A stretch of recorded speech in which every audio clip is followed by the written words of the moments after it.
All right, let's get off and running. We're at 50. I'm going to start off with Randy. Eric, thanks for being on. You guys are our featured speakers today because we're talking about how to get investors not only to buy right now, but how to get their listings and how to really leverage investor type buyers and sellers. So Randy, kick it off. All right, buddy? Yeah, and looks like I should be able to share my screen. I put it together a couple slides for you guys. Love it. So let's start with why. Let's start with the why. Why investors? So I pulled this chart a while ago, and this data is always lagging. So this is an example of what happens as of 2021. The typical U.S. home changes hands every 13.2 years. So this is one of the big reasons for myself, knowing that I don't necessarily, personally, I don't like to do open houses. I don't necessarily want to get in a car and drive with buyers. Now I do that, and I have a team member that I team up with for those traditional clients. But when it comes to investors, I know that this stat does not apply to them. However, it does apply to pretty much every traditional buyer that buys the property, and next time they will sell that property could be, like you see here, on average 13.2 years. And then if you live in San Diego County, that could be as much as 14.9 years. So that even goes higher. LA 14.6. So anyway, so this is one of the big reasons, is that the traditional client is not technically as big of a repeat client, right? As often, but they are a great referral source. So I understand the value of that.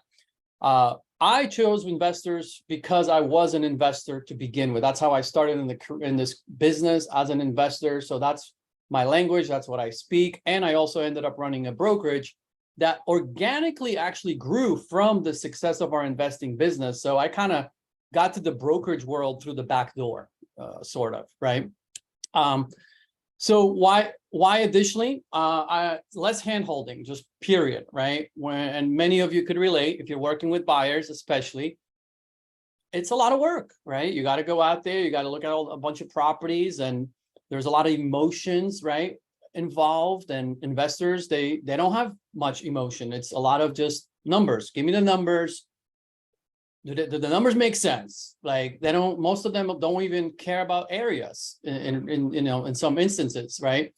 Another reason is they buy in any market, right? Like right now, with interest rates getting close to 8%, I know I have a lot of buyers sitting on the sidelines that are traditional buyers that are like, oh, I'm just so nervous. I just don't want to get in, right? Well, that's not what investors do, right? They're like, okay, what's happening? They watch the market and they make adjustments, and they make some underwriting adjustments, but they don't, the serious ones don't stop, right? Buying just because interest rates are about to hit 8%. They just make adjustments to their underwriting, period, and they continue to buy. Another thing that's cool is quick closings. Like, you can literally go with no escrows to all of a sudden have 2 closings in 7 days, right? Which is very rare in the traditional business, right? We're used to the 30 to 45 days. And then that leads to repeat business. Of course, that's what investors do. If you're working with a company like the company that I ran, CT Homes, I mean, we have anywhere between 10 to 15 houses in inventory at different stages, right? So there's constant movement, right? So if you're working with investors that are serious, you will have that, right? That they're going to be buying some are in a middle stage of renovating, some are going to be hitting the market, and it's like this cycle, right? But then you also could work with your mom and pop investors that maybe do 2-3 deals a year. Perfect. Why not? I like those too. So I work with the ones that are more, let's call them, not necessarily institutional, but they are a business that operates at a very high level. And then I work with your mom and pop, right? Mother, daughter, son and father working together, doing a couple deals a year. But ultimately, it is repeat business. Once I do one listing presentation for that investor, I don't have to do another one, right? As an example, they already know how I work. They know my style. Boom. Let's get the next one going. And then what's cool now, if there was a huge buzz about iBuyers, right? A couple of years ago, when the market was booming, all these big national iBuyers were jumping in, and Zillow and Open Door and Redfin was buying. Everybody wanted a piece of the pie, right? And, there was a little bit of, I think, overexcitement around it. And I think these companies learned, years into it, that like, holy cow, investing is very local. Like, if we don't have good contractors, like, we can get burned, right? So, and then now you're seeing the result of that, right? Over the last year, a lot of these companies reported on their numbers and they took massive losses, right? So a lot of these big national investors stop buying now, or have significantly reduced their acquisition channel of buying properties, which is an opportunity for the local investors that you and I can work with for them to get more deals, right? And then last, but the most favorite one of mine, is that I can wear a hat and flip-flops when I talk to my investors, because they really don't care how I dress. Pete, if you see Pete, he's always with a suit and tie, maybe not at the top producer panel, but he sometimes he will even do that, right? When he has an appointment right after this, you will see him in a suit and tie, right? Or at least a sports jacket. And I don't enjoy that. That's just my personal thing, right? And that fits perfectly with the investor client, because they don't really care. There's nothing, I'm not there to impress them with anything except numbers of the deal. That is it. That's all they want to look at. Show me the spreadsheet, right? Now, what to expect working with investors, right? Because there's definitely some negatives. You can call them negatives, or if you prepare, they're not really negatives if you just set the right expectations for yourself getting into the business with investors. So they are more sophisticated, right, than your traditional buyer and seller in most cases, which means also they are more demanding, okay?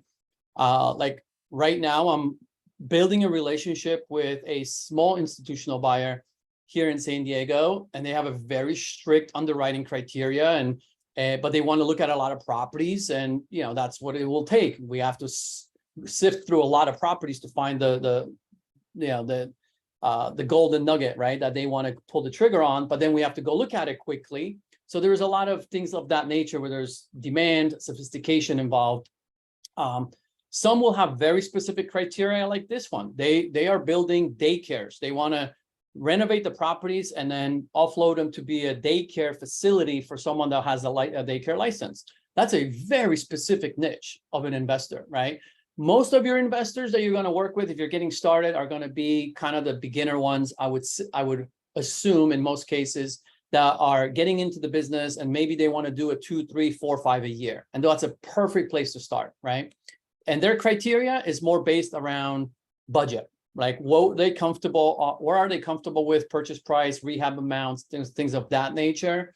And in terms of areas, in a lot of cases, they're going to say, look, it's not that much about the area. It's more about the amount of work, right? And how much I'm willing to spend on the rehab. You got to be responsive with investors. Communication is crucial. The way you want to think about it is, especially the ones that are doing multiple properties at the same time with you, they constantly want to know what is happening. Why isn't the property selling? What can we do to change things? What can we, can we pivot our marketing anywhere? Should we go back and make some updates to the property that maybe we missed, right?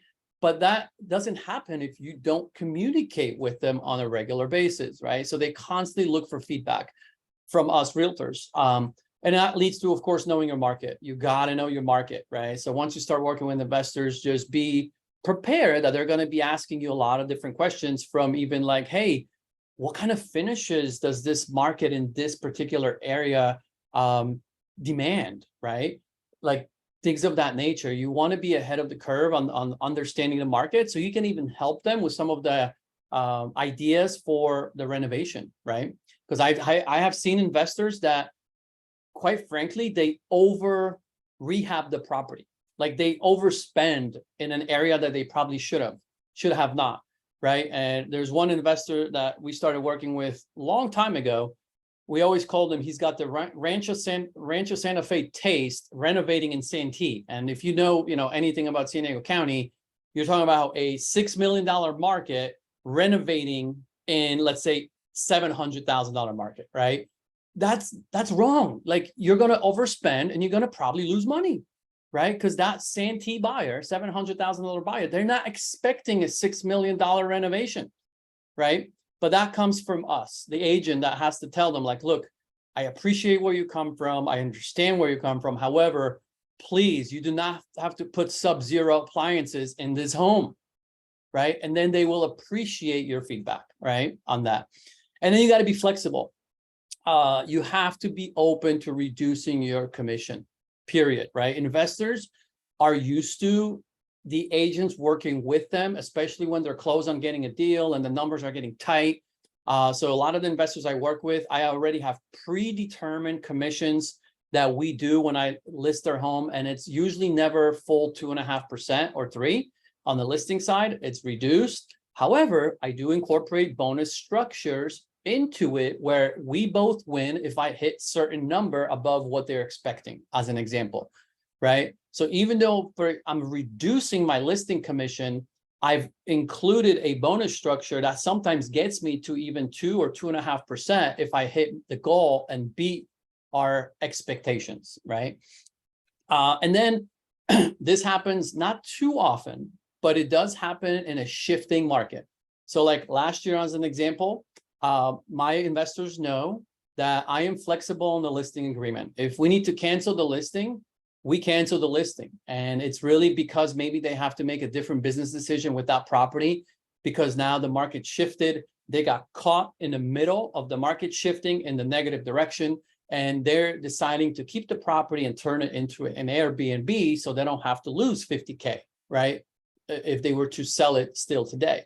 And that happened last year, you know, a lot for a lot of investors. They got caught, right? And market started dropping 10, 15% last year in the fourth quarter. And a lot of my investors, you know, I was like, look, I even recommended that they, you know what, I don't think it's worth it right now. Maybe rent it for, you know, do some Airbnb for the next few months and let's see what 2024 brings. And then let's bring it back to the market if you want. And they appreciate that flexibility, right? And those are the investors that will always come back to me, right? Because I never hold them hostage just because we have a I usually sign a 3 to 4 month listing agreement. And if I have to cancel it in a month, we cancel it. All I ask my investors to do at the end of the day is to cover my marketing expenses. That's it. And actually, every investor listing I take, I never pay for marketing. My investor clients pay for marketing. It's all outside of what I charge them on the listing commission. All the marketing we agree upon together, and my investor clients actually pay for my marketing. And that it makes it a very easy relationship, because if I'm taking a haircut on a commission to help them get the deal, I don't want them to think that I'm not going to be doing any, you know, that I'm going to skip on marketing because I'm getting less commission. I say, look, marketing, we decide together. Here's the cost basis of each marketing I recommend. Do you want to spend $1,000? Here's the things we should do. If you cancel the listing agreement, no problem. Just reimburse me this $1,000. This way, they know exactly what I'm doing, regardless how much they're paying me, right? 4 ways to get paid, and this is like I love this part, and a lot of investors or agents don't think about it. But locate, you know, first and foremost is locate fixers and represent their investor on purchase, right?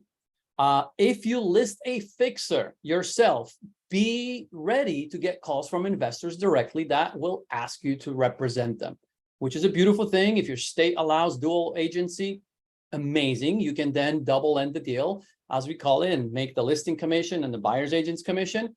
And if you are a good negotiator as a realtor, you would also negotiate a relist when the property is fully rehabbed, so that way you can get the listing on the back end. So now you're getting paid 3 times. And this has not happened to me yet. We were very close, and it's the 4th one. Potentially, you can even represent the traditional buyer that ends up buying that fully renovated property on the back end. And then now you got 4 transactions from one investor listing, from one listing, right? I haven't hit that, whatever that would be called. Let's call it a home run, right? That's 4 bases. I have not hit that home run yet.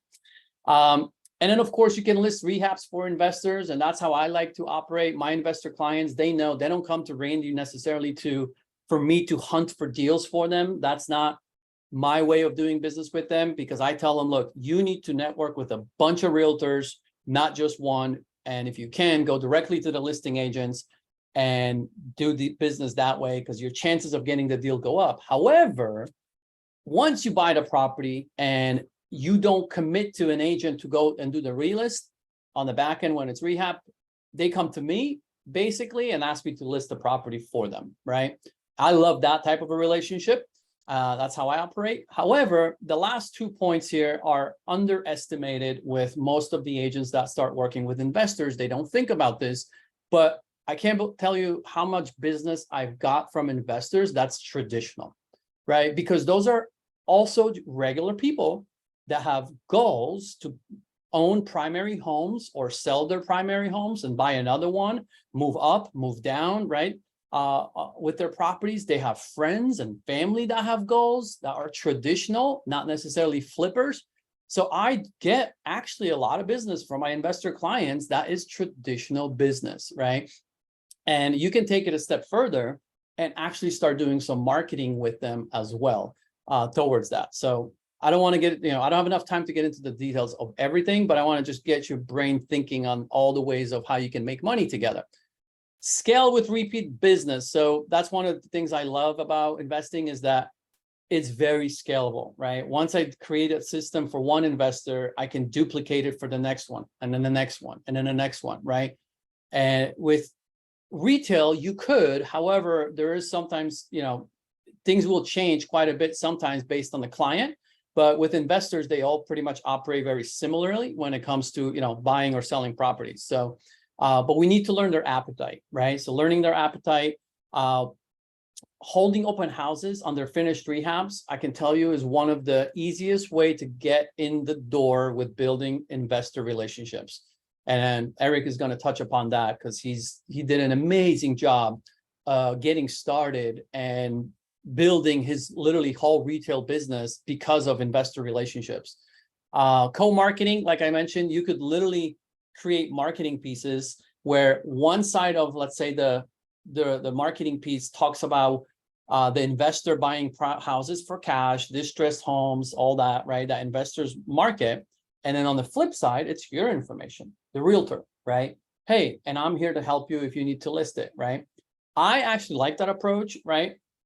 Where I can actually even go to an appointment with the investor if they have a seller that reaches out to them, and lay out the options to the seller and be like, here, Mr. Seller, based on your situation and what you told me, here's the investor offer from, whoever is with you, right? Let's say it's CT Homes, which is our sister company. From Dan from CT Homes, here's their investor offer. Here's what I would list it at on the open market. Now, and I would be very honest, like, look, there's a lot of variables. The market is shifting. It could take us 30 days to get an offer.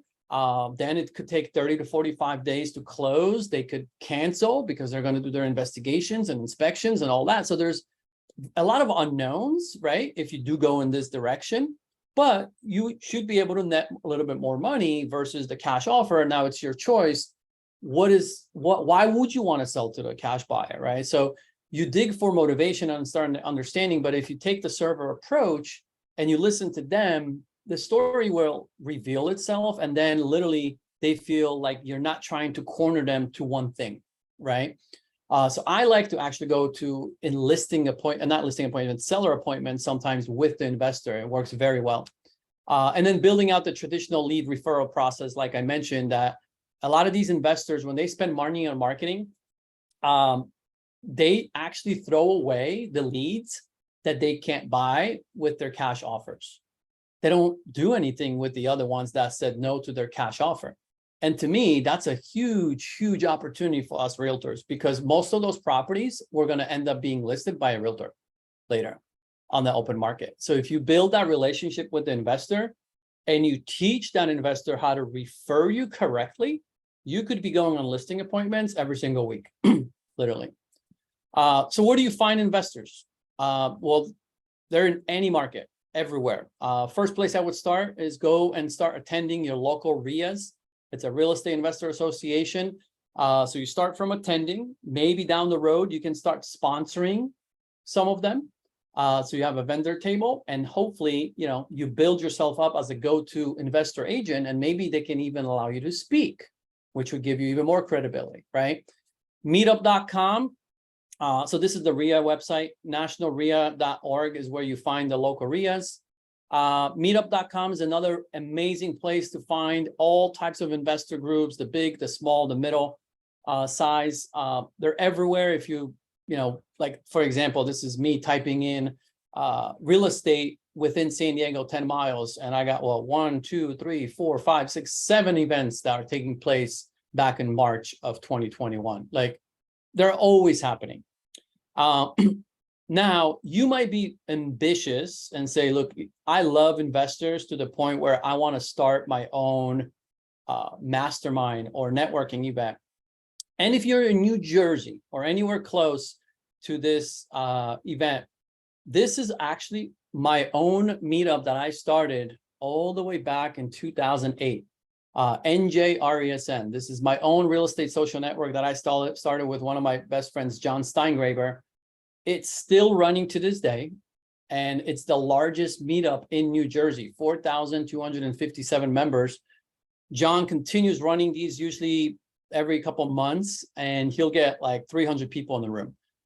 Amazing, amazing network. So if you're there, tap into it. This is just an example of what you can find on meetup.com, like a network like this. And then Facebook, right? Same thing. If you go to groups, type in real estate investors, you'll get a bunch. Here are some of the ones in San Diego. And then, like I said, once you start gaining momentum and start making relationships, and where maybe start collecting some testimonials from investors of how amazing you are as an agent working with them, it would be very strategic if you could actually then get in front of rooms and speak about it, right? And this is an example of me going and speaking at a local real estate investor group here in San Diego. During COVID, we did this remotely via Zoom, and the title was Realtor Relationships Lead to Larger Profits, right? So this is me directly speaking to investors of why they should really, really consider working with us realtors, right? So that's something that will definitely get you on the map and build your business much faster if you could get in front of the room. And then we'll talk about some of the scripts that I use to identify opportunities. So first thing I do when I meet an investor at one of these things I mentioned, Meetup, Facebook groups or REI clubs, is I would ask them, how long you've been investing? What type of investing do you do? And I'm ideally looking for rehabbers if I'm a realtor trying to get into the business of working with investors. And then what are your main acquisition channels? And I highlighted wholesalers and direct mail in green because really those are the ones that I would actually want to tap into more. And direct mail ones is the best out of all of these, right? So if I had to choose which investor I want to work with, and then one of them said, I work only with realtors. The other one said, I only work with wholesalers. And the third one said, I only do direct mail. If I had to choose one, I would choose the one that does all their deals through direct mail channel. And here's why. If they are an agent, I want to ask, are you licensed yourself? I mean, if they're working with realtors only, I want to know, are they licensed themselves? And then if they are, do they, usually tend to go through the listing agent, when they acquire these properties, which is actually what I do in terms of recommending, right? So what that means to me is that there's less opportunity with investors that only work with realtors as their acquisition channel, right? And I'm in this relationship to get business, right? That's why I want to build relationship with investors. So if they tell me they only work with realtors and they go directly to the listing agent, not that there's no business there, I just know there would be a lot less opportunity for me, right?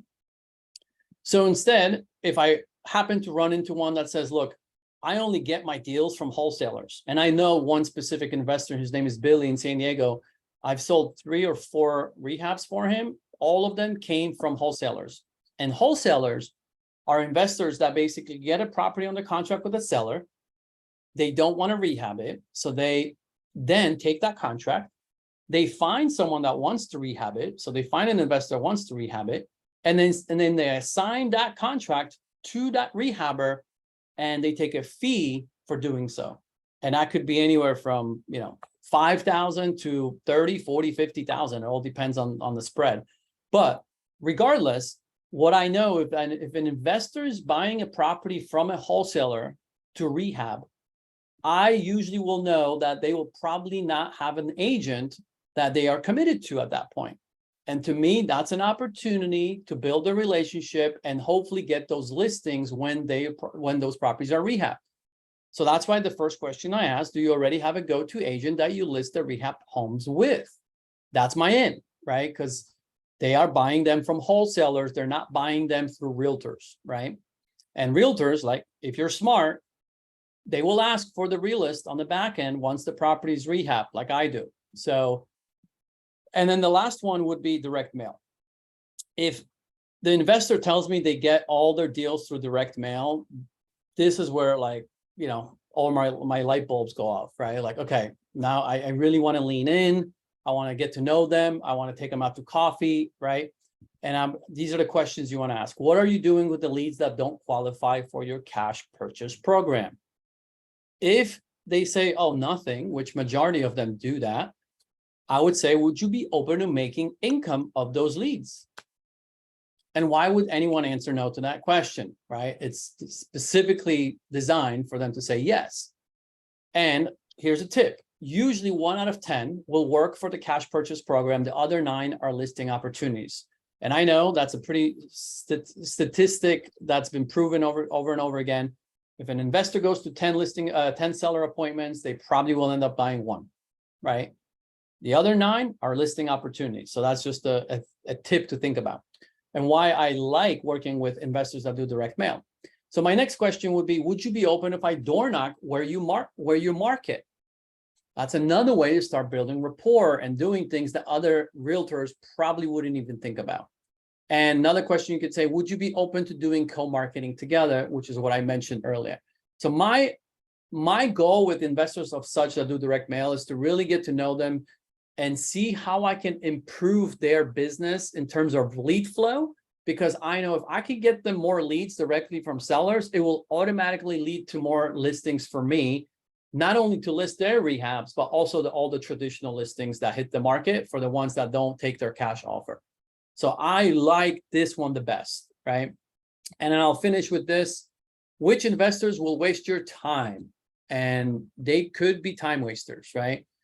Investors that continue to ask you to submit offers and run comparable market analysis. If they constantly keep asking you over and over and over and over and over again to do this, and they don't actually learn the market slowly themselves, I choose not to honestly work with them that much, because I say, look, you need to do your first quick analysis yourself and come up with the ARV, and you tell me what you think is the ARV, and then I will do a second opinion. That's the way I work with my investors.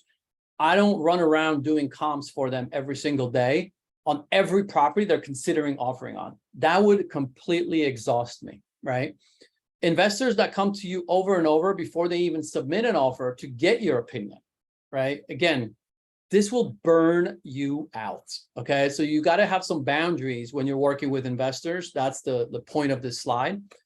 And then the last one, investors that don't take action on anything you recommend them to do, right? To me, that's a red flag. If I say, hey, you might want to drive around and get to know this market and pop into some of the properties I'm going to give you access to, and just start understanding the style of what you're getting into. And if they don't do that, to me, that's a red flag, right? If I have enough of these red flags, I'd be like, all right, these guys are not serious. They're just, I don't know what they're in for, but they're not going to make any money. And I gracefully end that relationship, right? And here's a good example. I'll finish on these examples. This is a local investor here in San Diego, Lenny and Mario Martinez. They actually ended up getting licensed, or Lenny did. She's with us at EXP. But look what happened. I sold their first flip with my listing program that I have for investors. But look what happened later. We co-listed her parents' house with her because she was complete new, so she wanted my help. So we made commissions together that way. We co-represented her parents on the purchase, and then we co-listed her friend's condo. So even though I met her as an investor first and helped her sell her first flip, where she made $80,000, That relationship led to 1, 2, 3 traditional transactions after, right? And here's another Billy. This is the guy I mentioned. He buys all his stuff from wholesalers, right? We sold 3 flips for him already, all from wholesalers, right? The guys that don't want to do any rehab, they go to Billy. Billy likes doing rehabs because his partner is in construction, right? So he's able to turn those things quick, and then boom, we come in and we sell those for Billy, right? And he's not licensed. I'm going to let Eric speak, and before he goes, I do want to mention, if you want more information, because we only have today, right now, at least scheduled to talk about this, and maybe we'll do more in the future, but this is what Eric and I do. Like, we literally train on this, regardless if you're with EXP or not, every single month. So I'm going to put a couple links in the chat for you guys. We launched together, Eric, myself, Investor Agent Nation this year. We are putting all of our trainings on YouTube. Yes, we do them live. So if you want to attend them live, you can. And then we put them on YouTube. We also have a Facebook group as well. We are closing on 400 members that are investors that want to learn how to work with realtors, and realtors that want to learn how to work with investors. So, Eric, anything I missed, take it away. I know you got a bunch of nuggets. Randy, great job. Great presentation on that. Right before we get to Eric, I mean, Eric's like a stunt double for Brad Pitt in Spy Game. We'll get rocking and rolling on this, but that's great. The one question I had before we move on to Eric, Randy, I know you said this is how you identify investors around. Do investors need you to bring them opportunities, or will they be open to working with you, or how does that work? Well, it depends. I touched on it a little bit. It really depends on your style, right? If you want to be an agent that goes and locates opportunities, just know what you're getting into. And I would love, Eric, for you to speak to that, because you do that, and you do it in a very strategic way where don't get burnt out, right? Because that's the challenge. If you're a new realtor, you are so excited, and you're like, oh my goodness, I have an investor buyer and they want to buy properties for cash. Oh, that's cool. They can close in 7 days, but you got to realize it's a lot of work, right? So you got to be really good on comping properties yourself, so you can quickly identify opportunities that you can actually go after and not waste your time, right? So it's both. Depends what you want to do. I teach my investors how to go directly to the listing agents, if that's what their acquisition channel is, which is the MLS, right? I say, look, go directly to the listing agent. Your chances of getting the deal go up dramatically, right? Because Pete, if I asked you, if you have you do business with us, right? With CT Homes, I think we've done some deals together. Sure. Like, yeah, isn't it nice for you to go to JD and be like, hey, JD, I got this off-market property that needs a lot of work. My client doesn't want me to list it. They're embarrassed, right? They want to do it like hush hush off-market, and they trust my opinion. So they asked me to bring a few investors that I've done business with. So JD, can you guys go look at it? And isn't that nice that UP can make 2 sides of the commission? Yeah, no, it's great. Right? It's great. It's a great way. So that's why I know that happens over and over again, right? In our industry. And I say, look, when you have a property that you don't need to relist with Pete Middleton, come to me and I'll list it when it's rehab, right? That's just my personal choice. Yeah. But Eric, can you speak to that question? Yeah, I think absolutely. Yeah, go ahead, Eric. Oh, my fault. So I'll take the Brad Pitt comment, because that doesn't happen very often. We have been called, my wife's licensed as well. We've been called the Chip and Joanna Gaines of Cincinnati. So that's the other thing that I'll take with a grain of salt. No, yeah. So me and Randy do these trainings. I got licensed at 21. I actually wanted to become an investor. That was the only reason I got my license. I worked with like 3 really bad agents, and I was like, there's got to be like a better way. And I was like, well, I mean, like, I'm dumb enough to maybe try it. So let's see. So been super thankful, but I built my business up on the investment side, and I'll try and answer one of these questions too, that came in, because it kind of goes perfectly with what I was about to say. Somebody said, how does this work if you're a new agent with no experience? I actually partnered with an investor in my market. I went to all the meetups. I went to everything I could. I understood the lingo. I listened to podcasts. I had all of the information. I just didn't necessarily have the experience. So I partnered with a flipper. He posted on Facebook. He's like, I'm looking for an admin. Is there anybody who will do it?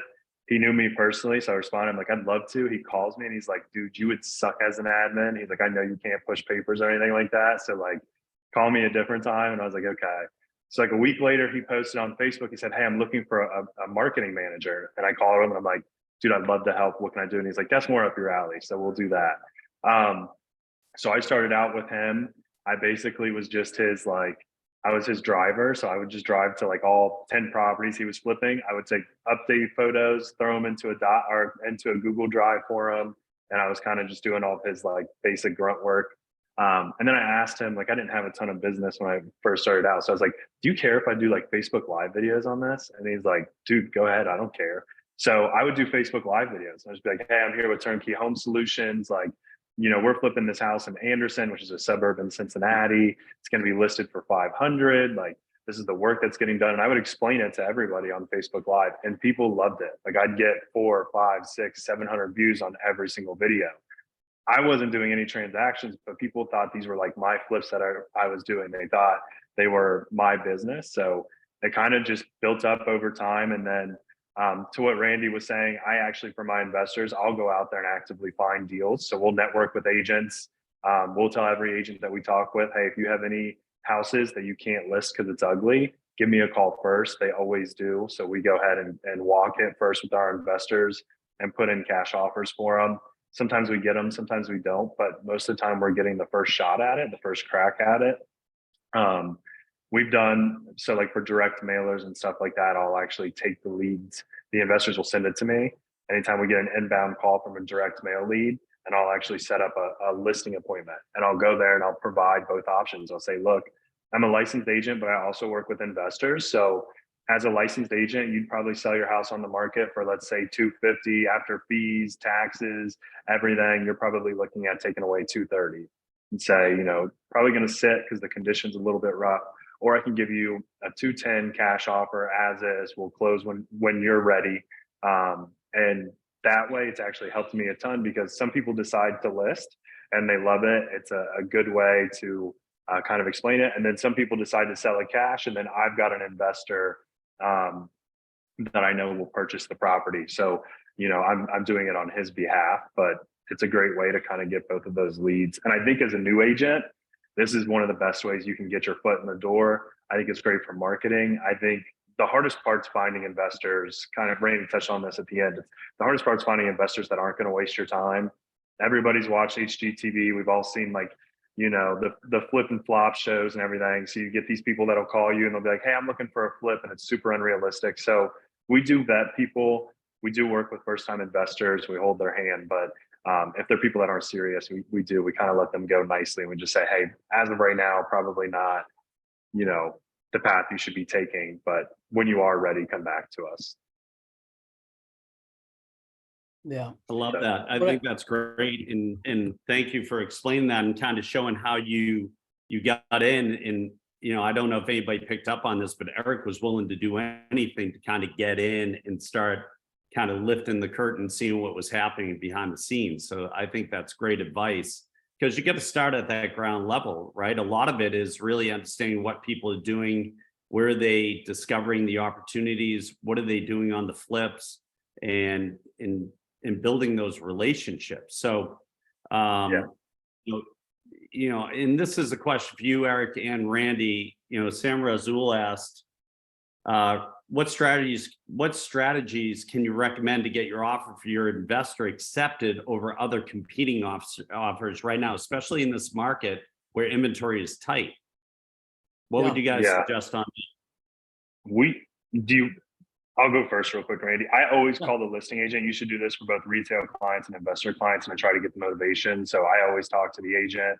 Agents have big egos, so I'm always talking about, this is a beautiful listing. You took great photos. Your marketing remarks are great. You did a great job. I love your sign of the yard, even if none of it. So I'll get the motivation for the seller, and I'll go back to my investor, and we'll kind of get the best way. But we found that giving multiple options on offers gives us the best chance. So sometimes we'll give, depending on what their motivations are, we'll tailor like an offer with multiple options. So instead of just saying no flat out, they might say, hey, like, option 2 kind of appeals to us most. And we'll say, okay, awesome. What is it?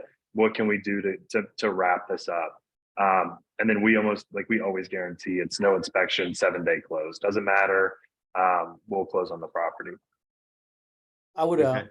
yeah, those are all good Yeah. terms. And what we do, you don't ever assume that every seller wants a 7-day closing.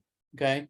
So a good standard to get used to, just put 7 to, let's say, 90 days, whatever you feel comfortable leaving your offer on a table valid for, right? Or as far as you feel comfortable in terms of, how much time you want to give them to close, right? I know CT Homes, our sister company, their typical is like 7 to 90 days. So if the seller needs 90 days to close, then they literally get to choose their close date, right? The seller. But they also know that we can close really quick in 7 days, right?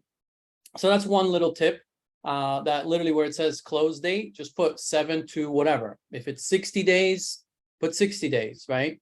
And then then let the seller choose.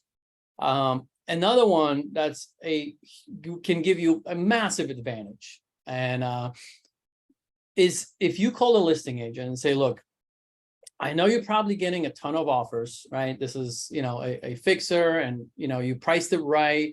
Again, kind of follow what Eric said, right? Congratulate them on the listing, tell them they're doing an amazing job on pricing, whatever, right?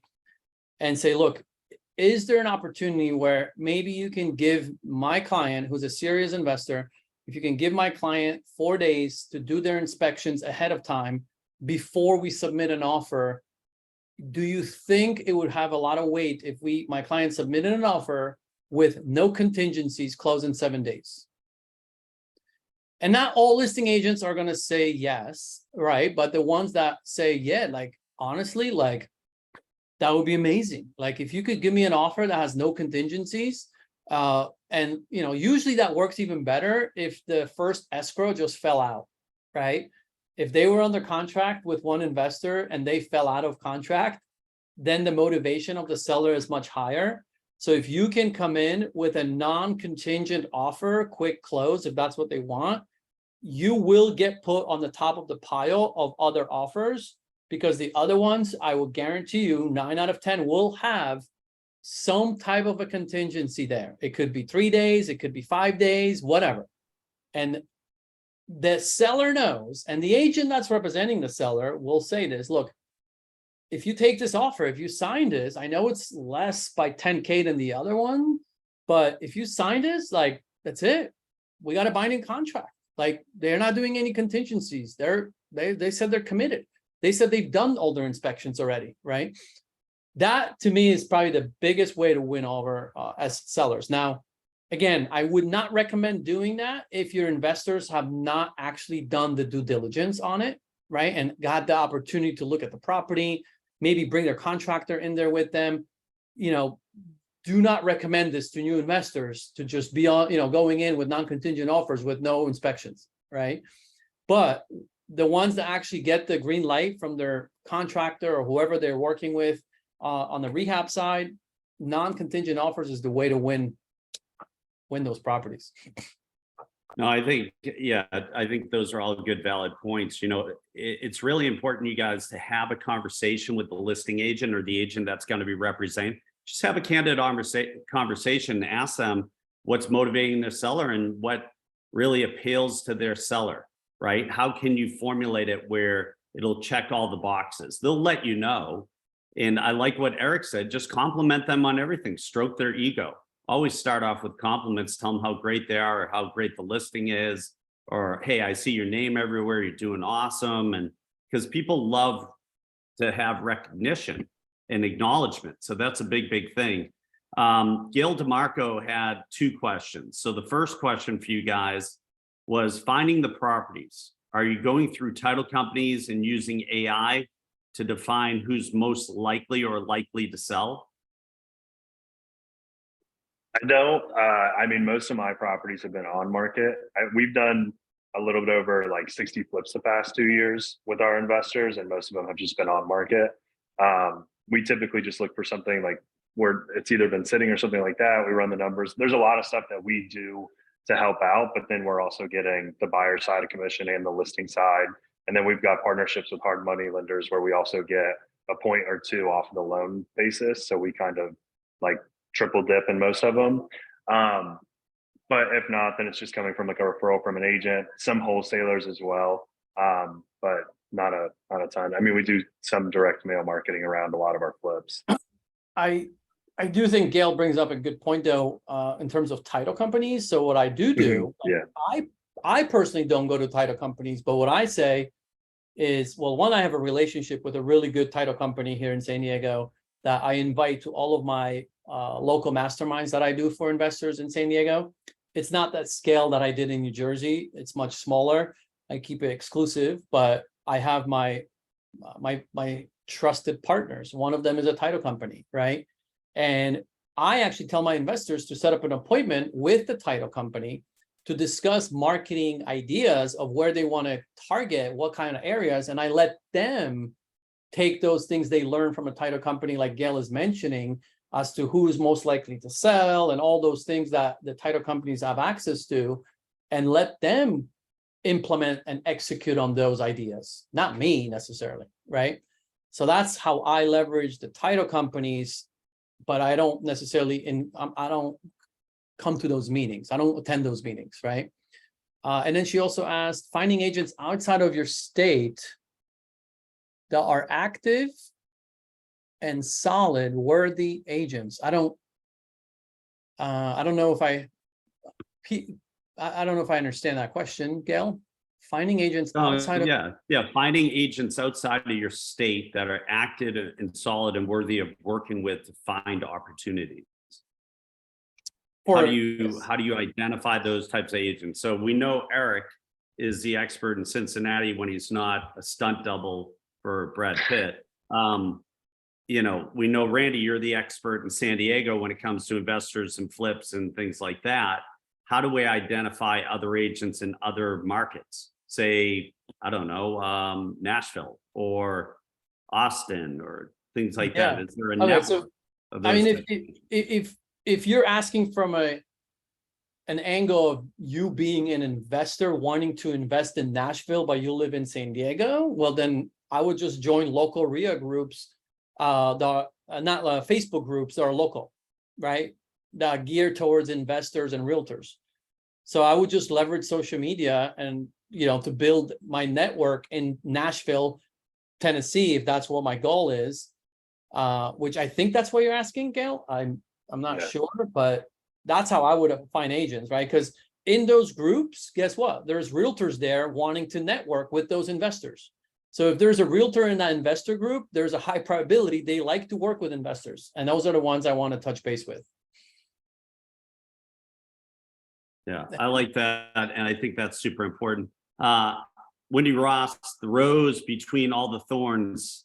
Do you have any questions when it comes to finding investor opportunities or working with investors? Have you worked with investors? Do you have questions for these guys? Yeah, the only question I would have for them is, I think the burning question we all have, and that is with the tightening of the market and the tightening of inventory, have you had to get more creative? I know Eric is going to those that are already on the market, but when they're not on the market, then what? So there's that. And I have worked with investors, but mine tend to be long-term hold. Like my biggest investor is a hotelier from Hong Kong who's in Australia, and we've done many purchases for her, but it's because she's using them to supplement her corporate retirement account for her employees. So, we buy properties, we often do fix them up, but she holds them for a period of time, and that's all part of her process. So it's a little bit of a different angle. But yeah, how are you approaching the market now that it's so tightly constrained? Yeah. So our investors right now are actually slowing down just because of it. The numbers are so tight. Like if you get something sent to you from a wholesaler right now, the numbers are just ludicrous. So it's definitely slowed down a little bit, which I know is a little bit, it's interesting because investors do always buy. So I think you just kind of have to look at, there's always market inefficiencies. So you got to look to where maybe the next thing is. So we're also in Tampa, and we have a lot of people that are still buying Airbnbs down here. So maybe instead of working with my investors that are doing flips, I'm looking at Airbnbs or the long-term holds. Or I wouldn't just put yourself in one box if you're going to work with investors. I would find a lot. Like I have one guy that buys just commercial buildings, and commercial real estate right now is kind of taking a hit. So he's actively getting getting pretty like ramped up. So we just try to, I mean, with any client, we try to get as many, I don't know, hands in the basket as we can. And I have a question, a follow-up.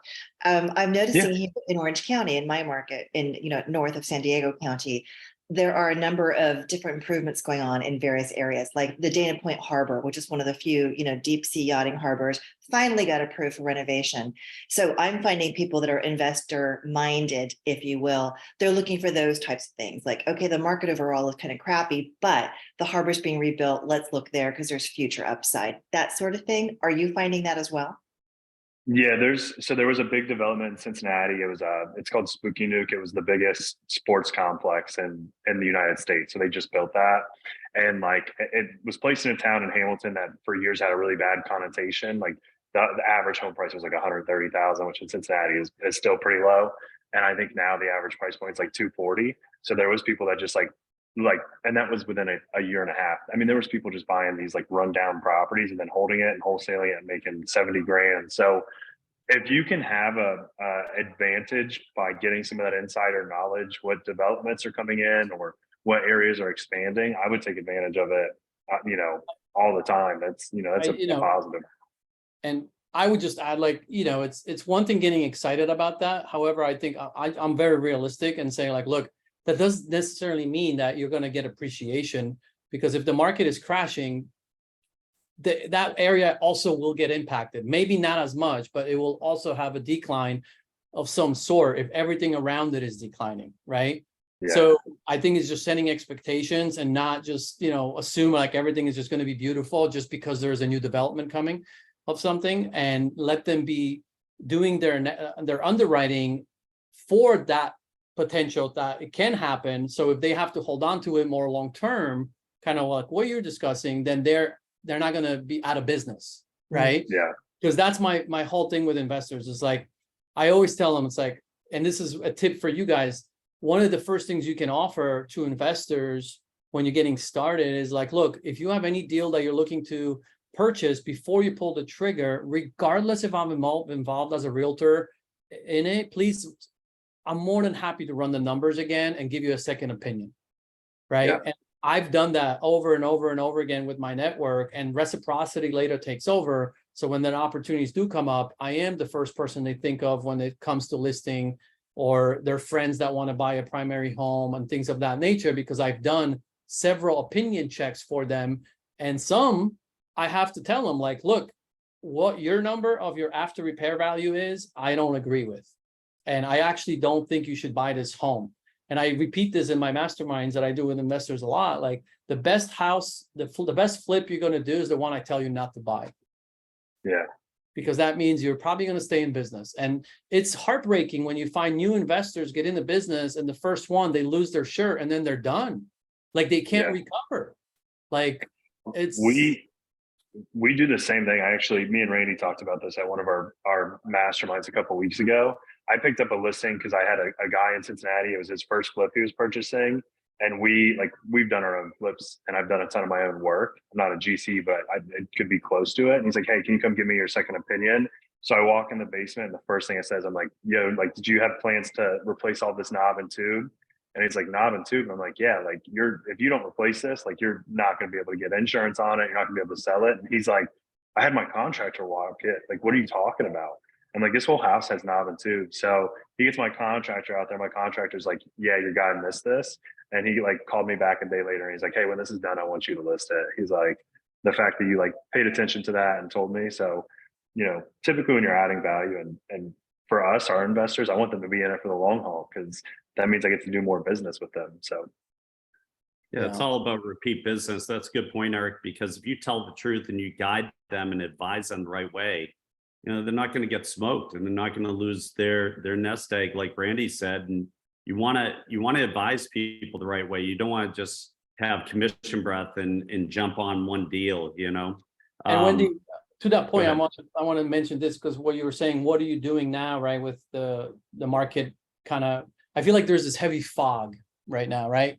Like, and it's like the storm is about to drop, right? Any moment. And this is the time where I actually tell investors it's the perfect time to get in it, right? And Sure. yes, change your underwriting, right? So maybe instead of, using the comp that just sold a week ago and using that number as a fact, take that number and then reduce it by maybe 5 or 10%, right? And start analyzing your purchase today as if that ARV after repair value 4 months ago, when you're finished with that rehab, will be 10% less, right?